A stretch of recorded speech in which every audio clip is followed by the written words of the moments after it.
ګرانو کتونکو السلام علیکم. زه محمد سلمان همدرد د حق غږ پښتو چینل خبري لنډیز کې ستاسو کوربه اوس تاسو پام را اړوم د مهمو خبرونو لنډیز ته.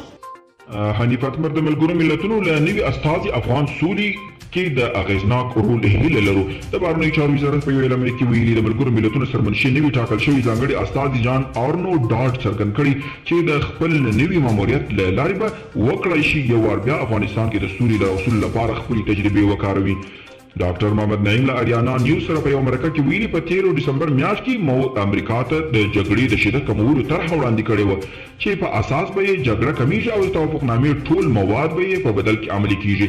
د بهرنیو ځواکونو د وتلو خبره پر ځای ده. آنلاین پولیټیکو امریکایي خپرونې په افغانستان کې د امریکایي ځواکونو د ناڅرګنده برخلیک په اړه راپور خپور کړی. په راپور کې راغلي بایدن باید پر شکیلو لیورو فشار راوړي چې هر څه ژر خپلو کې یوې هوکړې ته سره ورسیږي، خو په پردۍ جګړه کې ستړي امریکایي پوځیان خپلو کورونو ته ستانه شي. او ترکیه کې د ښځو په اړه ولسمشر اردوغان اردوستۍ پریکړې غبرګونونه راپارولي. اروپایي شورا د ښځو خوندیتوب لپاره د اروپایي ټولنې د کنوانسیون څخه د وتلو پریکړه ورانونکې بللې.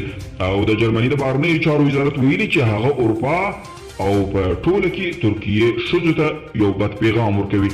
او فرانسې ویلي چې د حقونو په برخه کې دغه په شاتګ د اندېښنې وړ دی.